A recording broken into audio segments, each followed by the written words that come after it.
میران سکندر حویلی کے باہر کھڑا تھا۔ اس نے کاندھے پر بیگ لٹکا رکھا تھا اور وہ غور سے حویلی کو دیکھ رہا تھا۔ میران کی شخصیت میں اب ایک عجیب سا رعب اور نکھار تھا۔ اس نے ایک مہنگا گہرا نیلا 3 پیس سوٹ پہن رکھا تھا جو اس کی لمبی اور سڈول جیسی آمد پر بہت جچ رہا تھا۔ وہ جیسے ہی گھر کے اندر داخل ہوا اس کا ٹکراؤ کسی سے ہوا۔ وہ شاید جلدی میں تھی اور کہیں جا رہی تھی۔ ارے بھائی دیکھ کے چلو نا، وہ کہہ کر اپنے دوپٹے کو درست کرتی ہوئی باہر نکل رہی تھی کہ اچانک اس کے قدم جم گئے۔ اس نے پلٹ کر دیکھا تو میران سکندر اس کے سامنے کھڑا تھا۔ معصومہ اب 9 سال کی وہ چھوٹی سی بچی نہیں رہی تھی۔ وہ ایک حسین اور باوقار دوشیزہ بن چکی تھی۔ اس کا سراپا، اس کی معصوم آنکھیں اور بالوں کی لٹیں جو اس کے چہرے پر گر رہی تھیں اسے ایک الگ ہی دلکشی دے رہی تھی۔ میران کی نظریں اس کے چہرے پر ٹھہر گئیں۔ میران، آغا جان کے کمرے میں آؤ، فہیم سکندر کی آواز گونجی تو میران نے نظریں ہٹائیں اور بنا کچھ کہے آغا جان کے کمرے کی طرف بڑھ گیا۔ معصومہ نے غصے سے مٹھیاں بھینچی اور وہاں سے باہر نکل گئی۔ کیا ہوا ہے معصومہ، تم بہت غصے میں لگ رہی ہو، اس کی دوست نے پوچھا تو معصومہ نے غصے سے دانت پیستے ہوئے نفی میں سر ہلایا۔ وہ کسی سے بات کرنے کے موڈ میں نہیں تھی۔ سائم جو اس کا کلاس فیلو تھا اس کے پاس آ کر بیٹھا۔ کیا ہوا ہے؟ سائم نے حیرت سے پوچھا۔ کچھ نہیں ہوا سائم، آج مجھے نہ بلانا۔ وہ کتابیں سنبھال کر کینٹین سے باہر نکل گئی۔ او ہو، آج تو اس نے تمہیں بھی خاطر میں نہیں لایا، اس کی دوست نوری نے ہنستے ہوئے کہا۔ بس اسی چیز کا افسوس ہے، اس نے مجھے کبھی دوست سے بڑھ کر نہیں مانا۔ سائم نے آ بھر کے کہا۔ تم اسے اپنی فیلنگز بتا دو نا، نوری نے مشورہ دیا۔ میں اس سے اس کے گھر پر بات کروں گا، سائم نے مسکرا کر کہا اور اٹھ کر وہاں سے باہر نکل گیا، جبکہ نوری بھی مسکراتی ہوئی اٹھ کر اس کے پیچھے لپکی تھی۔ رات کھانے کے وقت سب ڈائننگ ٹیبل پر موجود تھے۔ میران کسی مجرم کی طرح سر جھکائے بیٹھا تھا۔ فہمیدہ اور رخسانہ بیگم اس کے واپس آنے پر صدقے واری جا رہی تھی، جبکہ آغا جان اور فہیم سکندر اس سے خفا تھے۔ معصومہ یونیورسٹی سے واپس آ کر اپنے کمرے میں ہی بند رہی تھی۔ اس کا باہر آنے کا دل نہیں تھا، لیکن حویلی کا یہ اصول تھا کہ سب ساتھ کھانا کھائیں گے، لہٰذا اسے بھی آنا پڑا۔ وہ خاموشی سے آئی اور میران پورے ڈائننگ ٹیبل پر بس رخسانہ اور فہمیدہ بیگم کی باتیں گونج رہی تھیں۔ میران نے ایک نظر سامنے بیٹھی معصومہ کو دیکھا جو اپنے کھانے میں مگن تھی اور میران کو مکمل طور پر نظر انداز کر رہی تھی، جیسے وہ وہاں موجود ہی نہ ہو۔ کھانا ختم کرنے کے بعد معصومہ نے میران کو دیکھا۔ مسٹر میران سکندر، 9 سال بعد آپ نے واپسی کا رخ کر ہی لیا ہے تو اس بے نام رشتے کو ختم کرتے ہیں۔ مجھے طلاق چاہیے آپ سے۔ ڈائننگ ٹیبل پر بیٹھے سب لوگ معصومہ کے ان الفاظ پر ساکت رہ گئے، جبکہ میران کو اس کا یہ مطالبہ آگ لگا گیا۔ وہ غصے سے معصومہ کو گھورنے لگا۔ بیٹا تم یہ کیا کہہ رہی ہو؟ آغا جان نے حیرت اور دکھ سے کہا۔ آغا جان، یہی بہتر ہے، میں ایسے انسان کے ساتھ ہرگز نہیں رہوں گی جو اس رشتے سے 9 سال تک بھاگتا رہا ہو۔ میں طلاق کے پیپرز بنوانے کے لیے وکیل سے بات کر چکی ہوں، بس آپ انہیں کہیں کہ مجھے طلاق دیں اور پیپرز پر سائن کر دیں۔ میں اس رشتے کا بوجھ مزید اپنے کندھوں پر نہیں اٹھا سکتی اور نہ ہی ان کی ماں کی زہریلی باتیں برداشت کر سکتی ہوں۔ وہ غصے سے کانپتے ہوئے بولی۔ میران سکندر اپنی کرسی سے اٹھ کھڑا ہوا۔ اس کی آنکھوں میں شدید غصہ تھا۔ آغا جان، رخصتی کی تیاری کریں، رخصتی آج ہی ہوگی۔ کسی کے سر سے طلاق کا یہ بھوت اتارنا ضروری ہے۔ اس کے سرد الفاظ پر معصومہ کی سانسیں سینے میں اٹک گئیں۔ میران غصے سے وہاں سے نکل کر اپنے کمرے کی طرف چلا گیا۔ معصومہ نے حیرت اور خوف سے آغا جان کو دیکھا۔ آغا جان، نہیں، اس کی بات نہ مانیے گا، یہ پھر سے وہی کرے گا جو اس کا دل چاہے گا۔ رخصتی کی تیاری کرو، آغا جان نے فیصلہ کن انداز میں کہا اور اٹھ کھڑے ہوئے۔ فہیم سکندر نے آغا جان کا ہاتھ تھام لیا اور انہیں سہارا دے کر کمرے میں لے گئے۔ معصومہ کی آنکھوں سے بے بسی کے آنسو بہہ کر اس کے گال بھگو رہے تھے۔ اس نے اپنی ماں کے چہرے پر نظر ڈالی جو ہمیشہ کی طرح خاموش تماشائی بنی ہوئی تھی۔ وہ بھی وہاں سے اٹھ کر اپنے کمرے میں چلی گئیں۔ معصومہ نے یونیورسٹی جانا چھوڑ دیا تھا، وہ لوگوں سے کٹ کر رہ گئی تھی۔ آغا جان جانتے تھے کہ رخصتی کا یہ فیصلہ میران نے جذبات میں آ کر لیا ہے، اس لیے انہوں نے اعلان کیا کہ پہلے مہمانوں کو مدعو کیا جائے گا اور پھر پورے رسم و رواج کے ساتھ رخصتی ہوگی۔ معصومہ کے یونیورسٹی نہ آنے پر اس کے دوست نورین اور سائم کافی پریشان تھے۔ سائم تو پہلے ہی کسی بہانے حویلی آنے کی کوشش میں تھا، آج اسے اچھا موقع مل گیا۔ جیسے ہی وہ حویلی کے گیٹ پر پہنچا تو گارڈ نے اسے روکا۔ مجھے اس حویلی کے بڑوں سے ملنا ہے، سائم نے پورے اعتماد سے کہا۔ گارڈ نے اسے سر سے پاؤں تک دیکھا اور پھر اسے اندر لے گیا۔ ڈرائنگ ہال میں آغا جان اور میران سکندر بیٹھے تھے۔ میران نے حیرت سے اس اجنبی نوجوان کو دیکھا۔ سائم نے سر جھکا کر سلام کیا۔ السلام علیکم۔ وعلیکم السلام، بولو برخوردار، کس سے ملنا ہے؟ آغا جان نے پوچھا۔ جی میں معصومہ کا یونیورسٹی کا دوست ہوں، کہ آپ ہی حویلی کے بڑے ہیں؟ سائم نے پوچھا تو آغا جان نے اس بات میں سر ہلایا۔ آؤ بیٹا بیٹھو، سائم احترام سے بیٹھ گیا اور ایک گہری سانس لی۔ آغا جان، میں کچھ ضروری بات کرنے آیا ہوں۔ میں معصومہ کا حال پوچھنے آیا تھا کہ وہ یونیورسٹی کیوں نہیں آ رہی، لیکن اب اگر یہاں تک آ گیا ہوں تو چاہتا ہوں کہ گھر کے بڑوں سے اپنی بات کہہ کر جاؤں۔ آغا جان نے ایک نظر میران کے چہرے پر ڈالی جو غصے سے مٹھیاں بھینچے بیٹھا تھا۔ بولو برخوردار، کیا بات ہے؟ سائم نے ہچکچاتے ہوئے کہا۔ آغا جان، میں معصومہ کو پسند کرتا ہوں اور اس سے شادی کرنا چاہتا ہوں۔ گھر میں کوئی نہیں ہے، میں یتیم ہوں، ورنہ اپنے والدین کے ساتھ آتا۔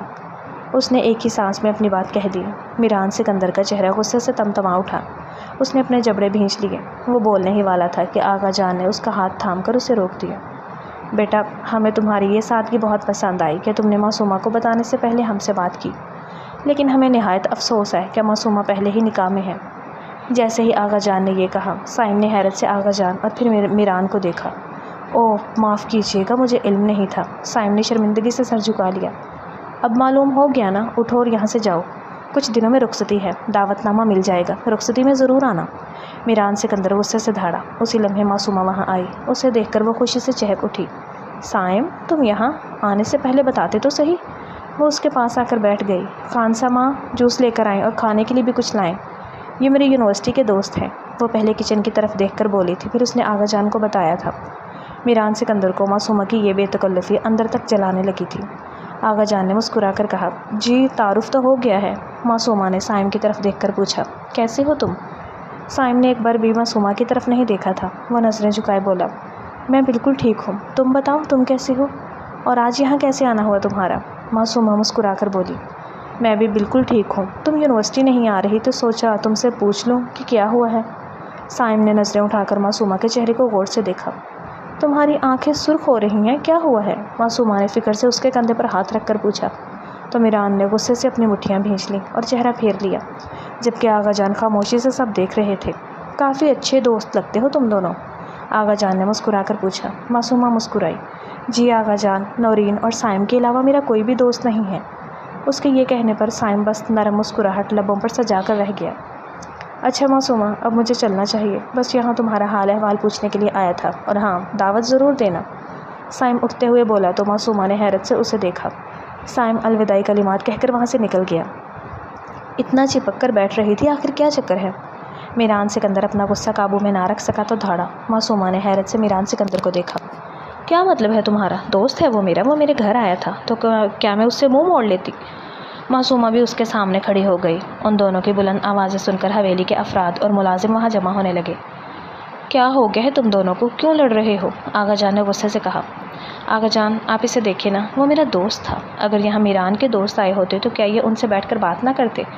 کیا ان کا حال احوال نہ پوچھتے؟ وہ تو بیچارہ بنا کچھ کھائے چلا گیا۔ یہ تو اپنے دوستوں کی خاطرداری ایسی کرتے ہیں جیسے کوئی دعوت ہو، لیکن جب میرا دوست آیا تو مسئلہ ہو گیا۔ معصومہ نے تلخ لہجے میں کہا، صرف دوست ہی ہے یا کچھ اور جو تمہیں اس کے یوں چلے جانے پر اتنا افسوس ہو رہا ہے؟ میران کے الفاظ پر معصومہ ساکت رہ گئی۔ اگلے ہی پل وہاں ایک زوردار تھپڑ کی گونج سنائی دی۔ چٹاخ، جس قدر تم گھٹیا ہو اسی قدر گھٹیا تمہاری سوچ ہے۔ وہ غصے سے دھاڑی۔ حویلی کے تمام افراد دم بخود تھے۔ معصومہ غصے سے میران کو گھور رہی تھی۔ افسوس آغا جان، آپ نے مجھے کیسے انسان کے پلے باندھ دیا ہے جس کی سوچ اتنی نیچ ہے؟ وہ کہہ کر آغا جان کو ایک شکواں کناں نظروں سے دیکھتی اپنے کمرے کی طرف بھاگ گئی۔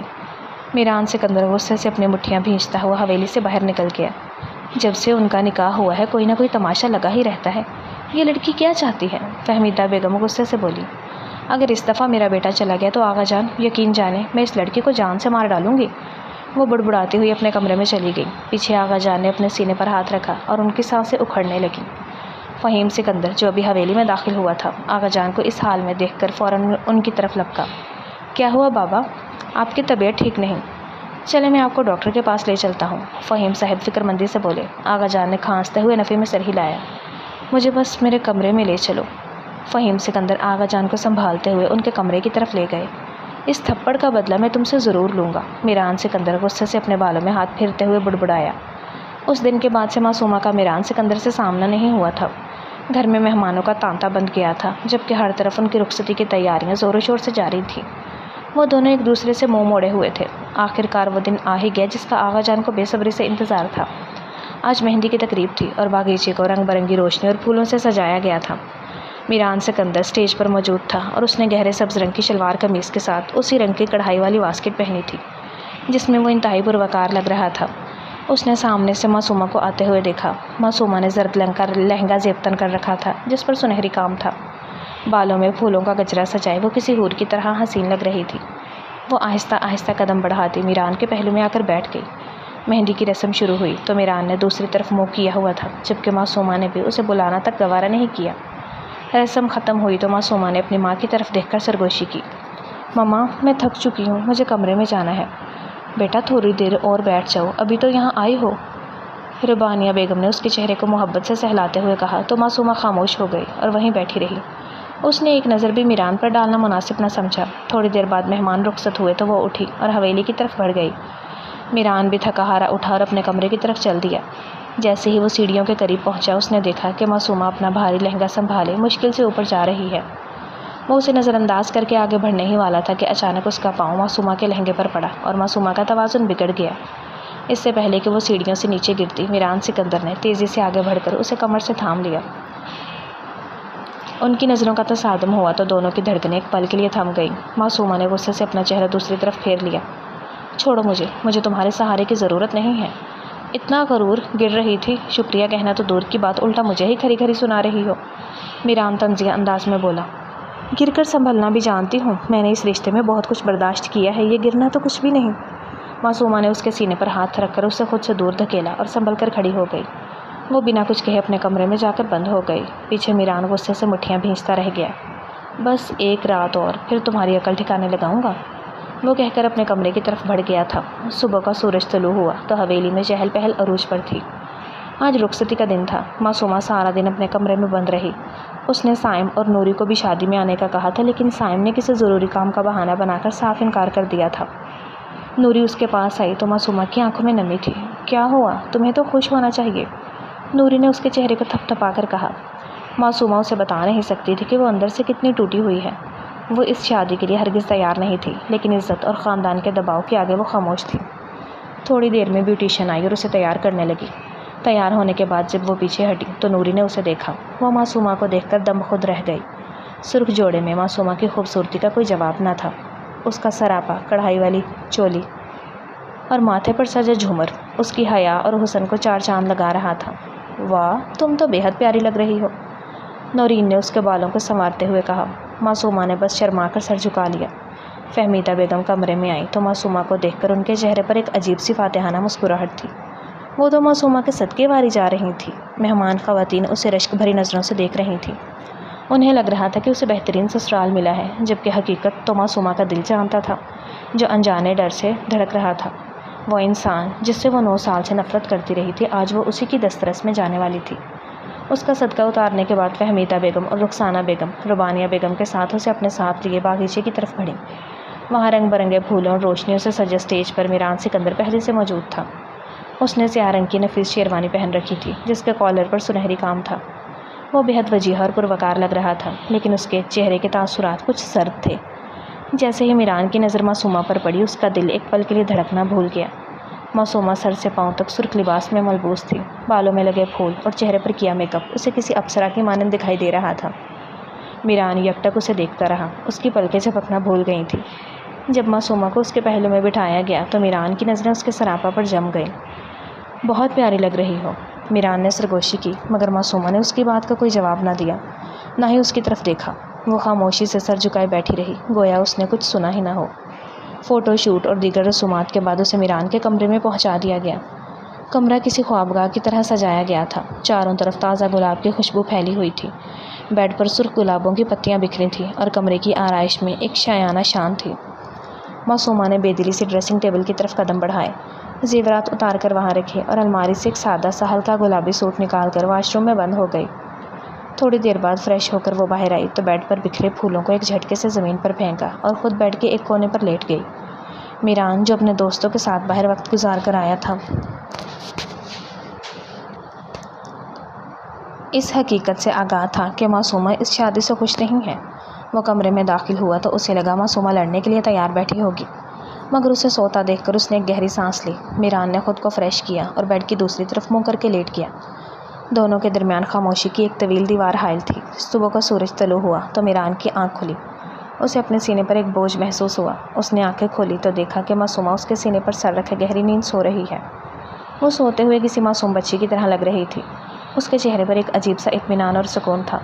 میران مسکرائے بغیر نہ رہ سکا۔ اس نے اپنی انگلیوں سے اس کے چہرے پر آئے بکھرے بال پیچھے کیے۔ جیسے ہی انگلیاں معصومہ کے چہرے کو چھوئیں وہ بڑبڑا کر بیدار ہو گئی۔ دونوں کی نظریں آپس میں ٹکرائیں۔ میران اور معصومہ کی آنکھیں حیرت سے پھیل گئیں۔ معصومہ فوراً اٹھ کر اس سے دور ہو کر بیٹھ گئی۔ تم میرا فائدہ اٹھا رہے ہو؟ تمہیں شرم نہیں آتی؟ معصومہ غصے سے چلائی۔ اگر تمہارا فائدہ اٹھانا ہوتا تو رات ہی اٹھا چکا ہوتا، تم خود میرے سینے پر آ کر سوئی ہوئی تھی۔ میران غصے سے کہتا ہوا کھڑا ہو گیا۔ مجھے تم سے چپکنے کا کوئی شوق نہیں ہے، معصومہ نے منہ بسور کر کہا اور واش روم کی طرف لپکی، لیکن میران نے اس کا ہاتھ تھام کر اسے واپس بیڈ پر گرا دیا۔ پہلے میں جاؤں گا، میران اپنی چھاتی پر ہاتھ رکھ کر بولا اور واش روم کی طرف بڑھا۔ جی نہیں، پہلے میں جاؤں گی۔ معصومہ نے اسے پیچھے دھکیلا، لیکن میران نے خود کو سنبھالا اور اپنی مضبوط گرفت اس کی کمر پر ڈال دی۔ وہ اچانک توازن برقرار نہ رکھنے کے باعث اس کے سینے سے لگی تھی۔ کمرے میں خاموشی چھا گئی تھی۔ میران کی دھڑکنیں وہ اپنے ہاتھ پر محسوس کر سکتی تھی، جبکہ میران کی سانسیں اس کے چہرے پر پڑ رہی تھیں۔ میران نے فوراً اسے خود سے الگ کیا اور واش روم میں جا کر دروازہ بند کر لیا۔ معصومہ نے گہرا سانس لیا اور دل کی دھڑکن کو قابو کرنے لگی۔ گھٹیا انسان، تم سے یہی امید کی جا سکتی تھی، وہ بڑبڑائی۔ کچھ دیر بعد واش روم سے پانی گرنے کی آواز آئی تو معصومہ کے چہرے پر ایک شیطانی مسکراہٹ ابھری۔ وہ آرام سے ٹانگ پر ٹانگ چڑھائے بیڈ پر بیٹھ گئی۔ تھوڑی دیر بعد واش روم کے دروازے پر دستک ہوئی۔ کیا تکلیف ہے؟ معصومہ نے طنزیہ پوچھا۔ میں اپنے کپڑے لانا بھول گیا، میران غصے سے بولا۔ تو لے کر جانے چاہیے تھے۔ معصومہ نے لاپرواہی سے کندھے اچکائے۔ بھول گیا نا، مجھے میرے کپڑے دو، میران نے دھمکیہ میں اس لہجے میں کہا۔ میں تمہاری نوکر نہیں ہوں، معصومہ نے صاف جواب دیا۔ کیا تم نہیں دے رہی؟ میران نے دوبارہ پوچھا۔ نہیں دے رہی، اس کے جواب دیتے ہی میران نے واش روم کا دروازہ کھول دیا اور باہر آ گیا۔ معصومہ نے فوراً اپنی آنکھوں پر ہاتھ رکھ لیا، مگر اس کی انگلیاں ذرا سی کھل گئیں۔ میران تولیہ لپیٹے اس کے سامنے کھڑا تھا۔ اس کا بدن، اس کے کندھے اور اس کی مردانہ وجاہت اس لمحے کمرے کی فضا کو گرم کر رہی تھی۔ میران اپنی شرارت پر مسکراتا ہوا الماری کی طرف بڑھا، جبکہ معصومہ کی چیخ نکل گئی۔ گھٹیا انسان، بے شرم، وہ چیخی، جبکہ وہ ہنستا ہوا واپس واش روم میں بند ہوا تھا۔ تھوڑی دیر بعد وہ دونوں تیار ہو کر ڈائننگ ٹیبل پر آئے تو گھر والوں نے انہیں خاموش دیکھا تو انہیں حیرت ہوئی تھی، لیکن کسی نے کچھ نہ کہا اور خاموشی سے ناشتہ کرنے لگے۔ جیسے ہی معصومہ نے ہاتھ آگے بڑھا کر جوس کا گلاس پکڑنا چاہا، اس وقت میران سکندر نے بھی اپنے ہاتھ سے دوسرے گلاس کو تھام لیا۔ تم دوسرا لے لو، میران نے سرد لہجے میں کہا اور معصومہ کا ہاتھ جھٹک کر وہ گلاس اپنے منہ سے لگا لیا۔ معصومہ بس اپنے دانت پیس کر رہ گئی اور اسے غصے سے گھورتی رہی۔ آغا جان نے یہ منظر دیکھ کر نفی میں سر ہلایا، جبکہ فہیم صاحب اپنی مسکراہٹ دبانے کی ناکام کوشش کرنے لگے۔ نہ جانے ان دونوں کا کیا بنے گا، فہیم صاحب نے سرگوشی کی اور ناشتے کی طرف متوجہ ہو گئے۔ دن معمول کے مطابق گزرنے لگے، مگر ان دونوں کے درمیان فاصلے اور لڑائیاں ویسی ہی تھیں۔ گھر والوں کے سامنے ان کی نوک جھونک اب ایک روزمرہ کا معمول بن چکی تھی۔ تم ایک جاہل اور گھٹیا انسان ہو، تم سے اور امید بھی کیا کی جا سکتی ہے؟ تمہیں صرف اور صرف دوسروں کے کردار پر بات کرنا اور بھاگنا آتا ہے۔ معصومہ غصے سے دھاڑی، جبکہ آغا جان اور فہیم صاحب آرام سے چائے پیتے ہوئے ان کی اس لڑائی سے لطف اندوز ہو رہے تھے۔ اور تمہیں زبان چلانے کے علاوہ کچھ بھی نہیں آتا، میران نے بچوں کی طرح منہ بناتے ہوئے جواب دیا۔ سب لوگ لوڈو کھیل رہے تھے، وہیں سے بات شروع ہوئی تھی اور نہ جانے یہ دونوں بات کو کہاں سے کہاں لے گئے تھے۔ اف، میں تم لوگوں کی اس روز روز کی لڑائی سے پریشان ہو گیا ہوں، نہ جانے یہ کب ختم ہوگی۔ 3 مہینے سے دیکھ رہا ہوں تم لوگوں کا رویہ اسی طرح ہے، آخر تم لوگ ایک اچھے میاں بیوی کی طرح نہیں رہ سکتے؟ آغا جان نے غصے سے کہا۔ نہیں، بالکل بھی نہیں، دونوں ایک ساتھ بولے اور اپنے کمرے کی طرف بڑھ گئے۔ معصومہ کمرے میں داخل ہوئی اور اپنا بیگ کھول کر سامان پیک کرنے لگی۔ آغا جان نے سخت لہجے میں حکم دیا تھا کہ انہیں کچھ دن گھومنے کے لیے جانا ہوگا۔ معصومہ تو بالکل نہیں جانا چاہتی تھی، لیکن آغا جان کی ضد کے آگے اسے ہار ماننا پڑی۔ وہ غصے سے اپنے کپڑے بیگ میں ڈال رہے۔ لگتا ہے محترم میران کا دماغ چل گیا، 9 سال بعد واپسی پہ طلاق کی جب رخصتی کیوں مانگ رہا ہے؟ Something okay. تو آپ کو اب تک کی کہانی کیسی لگی ہے اور اپنا فیوریٹ ڈائلاگ ضرور بتائیں، اور اس کے علاوہ سین بھی ضرور بتائیے گا۔ آپ کو میران کیسا لگ رہا ہے، آپ کو معصومہ کیسی لگ رہی ہے، کمنٹ سیکشن میں ضرور بتائیے گا۔ معصومہ نے اس کے کپڑے اٹھا کر زمین پر پھینکتے ہوئے کہا۔ میران کو غصہ آ گیا اور اس نے پاس پڑا ایک گلدان اٹھا کر اس کے سر کی جانب اشارہ کیا، مگر معصومہ ڈرنے کی بجائے اس کے سامنے آ کھڑی ہوئی۔ ہاں مارو، رک کیوں گئے، مارو نا، وہ للکار کر بولی۔ میران نے گلدان واپس رکھا، ایک گہری سانس لی اور اپنے کپڑے اٹھا کر ایک الگ بیگ میں ڈالنے لگا۔ اس نے معصومہ کو دیکھا۔ وہ سادگی میں بھی کمال لگ رہی تھی اور غصے میں تو اس کی ناک سرخ ہو جایا کرتی تھی، جو اسے بہت بھلی لگتی تھی۔ میران کے چہرے پر ایک ہلکی سی مسکراہٹ آئی اور وہ اپنے کام میں مگن ہو گیا۔ معصومہ نے چوری چھپے میران کے چہرے پر نظر ڈالی تو دیکھا کہ اس کے گال میں پڑنے والے ڈمپلز واضح ہو رہے تھے۔ اس نے اپنا سر جھٹک لیا۔ میں اس کی طرف کیوں دیکھ رہی ہوں؟ وہ دل ہی دل میں خود کو کوسنے لگی۔ پھر ایک چور نگاہ اس نے میران کے چہرے پر ڈالی۔ ہے تو بہت پیارا۔ دل سے ایک آواز آئی، مجھے کیا چھوڑ کر گیا تھا یہ؟ مجھے 9 سال کے لیے کتنا کچھ کہا سب نے مجھے۔ وہ بڑبڑائی اور اپنا بیگ پیک کرنے لگی، کیونکہ شام کی فلائٹ سے انہیں مری جانا تھا۔ میرا بیگ بھی رکھ دیتے، معصومہ نے اپنی ماں کے ساتھ کھڑے میران کو کہا۔ میں نے تمہارا بیگ پہلے ہی گاڑی میں رکھ دیا ہے، زیادہ مت بولو، میران نے گاڑی کا دروازہ زور سے بند کرتے ہوئے کہا۔ وہاں جا کر بھی لڑتے مت رہنا، آغا جان نے نصیحت کی۔ آپ کی اس جنگلی بلی سے کہیں کہ خاموش رہے۔ میران نے معصومہ کی طرف اشارہ کیا تو آغا جان نے اسے گھور کر دیکھا۔ حویلی کے تمام افراد سے ملنے کے بعد میران سکندر نے گاڑی کا رخ شاہراہ مری کی طرف موڑ دیا۔ سفر طویل تھا اور گاڑی کے اندر ایک عجیب سی خاموشی چھائی ہوئی تھی۔ معصومہ، جو صبح سے تھکی ہوئی تھی اور ذہنی دباؤ کا شکار تھی، گاڑی کی نشست پر سر ٹکائے آہستہ آہستہ نیند کی وادیوں میں اتر گئی۔ جب گاڑی ایک پرسکون اور ویران راستے پر پہنچی تو میران نے دھیمی رفتار سے گاڑی ایک طرف سائڈ پر روک دی۔ وہ فرصت سے سیٹ پر پیچھے کی طرف ٹیک لگا کر بیٹھ گیا اور اپنی نظریں معصومہ کے پرسکون چہرے پر جما دی۔ معصومہ کی آنکھیں بند تھیں، اس کے چہرے پر نیند کی ایک معصوم سی کیفیت تھی اور اس کی لمبی پلکیں اس کے رخساروں پر سایہ کر رہی تھیں۔ وہ اسے اتنے غور سے دیکھ رہا تھا جیسے برسوں بعد کوئی گمشدہ خزانہ پا لیا ہو۔ اس نے آہستہ سے اپنا ہاتھ بڑھایا اور معصومہ کے ماتھے پر آئی ایک لٹ کو پیچھے کیا، جو اس کے چہرے کی خوبصورتی میں خلل ڈال رہی تھی۔ میران کے ہونٹوں پر ایک گہری اور تلخ مسکراہٹ ابھری۔ وہ جانتا تھا کہ یہ لڑکی جو اس کے سامنے اتنی معصوم بن کر سو رہی ہے، یہی وہ لڑکی ہے جس نے کل اسے سب کے سامنے کھری کھری سنائی تھی اور جس کی تیز زبان سے وہ اکثر پریشان رہتا تھا۔ اس نے معصومہ کے چہرے کی طرف دیکھتے ہوئے بالکل دھیمی اور مدھم آواز میں سرگوشی کی، گویا وہ خود سے مخاطب ہو تو تم بہت پیاری معصومہ، لیکن سارا مسئلہ تمہاری اس زبان کا ہے جو مجھے پل بھر کا سکون نہیں لینے دیتی۔ یہ کہہ کر اس نے ایک سرد آہ بھری اور دوبارہ گاڑی سٹارٹ کر دی۔ اس کے بعد وہ پورے راستے اسے ہی دیکھتا رہا جو بے خبری میں سوئی ہوئی تھی۔ میران کا دل اس سفر میں کسی انجانی کشش کی گرفت میں آ چکا تھا۔ راستہ کٹتا جا رہا تھا اور میران کے دل میں معصومہ کے لیے پیدا ہونے والی یہ نرمی ان کے درمیان موجود 9 سالہ دوریوں کو آہستہ آہستہ مٹا رہی تھی۔ وہ خاموشی سے گاڑی چلاتا رہا، جبکہ اس کی توجہ کا مرکز صرف اور صرف برابر والی نشست پر سوئی ہوئی معصومہ تھی۔ مری پہنچ کر میران نے ایک پرسکون ہوٹل میں کمرہ بک کروایا تھا۔ معصومہ جیسے ہی کمرے میں داخل ہوئی اور ڈبل بیڈ دیکھا تو اس کا منہ بن گیا۔ میں نے تمہیں کہا تھا کہ 2 بیڈ والا کمرہ بک کروانا۔ میران نے منہ بسورا اور اپنا بیگ ایک طرف رکھ کر بیڈ پر دراز ہو گیا۔ گھر میں بھی تو ایسے ہی سوتے ہیں، یہاں آ کر مجھے نخرے مت دکھاؤ، خاموشی سے رہو اور رہنے دو، وہ تھکان سے چور لہجے میں بولا۔ کھڑوس انسان، وہ بڑبڑائی تو میران اسے دیکھ کر مسکرایا۔ ان کے رشتے میں موجود تلخی اب پہلے سے کافی حد تک کم ہو چکی تھی۔ اب وہ ایک دوسرے کو دیکھ کر مسکرانے لگے تھے، حالانکہ پہلے تو وہ ایک دوسرے کو دیکھنا بھی گوارا نہیں کرتے تھے۔ معصومہ نے اپنا بیگ اٹھایا اور اس میں سے کپڑے نکالنے لگی۔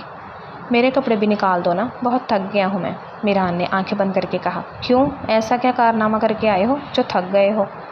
معصومہ لڑنے والے انداز میں کمر پر ہاتھ رکھ کر بولی۔ میڈم، تم پورے راستے سوتی آئی ہو جبکہ میں نے سارا راستہ ڈرائیو کیا ہے، میران نے جواب دیا۔ معصومہ نے خاموشی سے اس کا بیگ اٹھایا، اس میں سے کپڑے نکالے اور اس کے منہ پر دے مارے، پھر تیزی سے واش روم میں جا کر خود کو بند کر لیا۔ دیکھ لوں گا میں تمہیں لڑکی، چھوڑوں گا نہیں تم کو، میران غصے سے اپنے بالوں میں انگلیاں پھیرتے ہوئے بڑبڑایا۔ اس کے اندر اب لڑنے کی ہمت بھی باقی نہیں بچی تھی۔ وہ ذہنی اور جسمانی طور پر مکمل تھک چکا تھا اور اسے صرف سکون کی تلاش تھی۔ اس نے ایک سرد آہ بھری، اپنے ہاتھ لٹکائے اور بیڈ کے کنارے پر آ کر بیٹھ گیا۔ اس نے فوراً آغا جان کو کال کر کے اپنی خیریت اور پہنچنے کی اطلاع دی، پھر اپنی والدہ سے بھی بات کی۔ چند لمحوں کی بات چیت کے بعد اس نے اپنا موبائل سائڈ ٹیبل پر پھینکا۔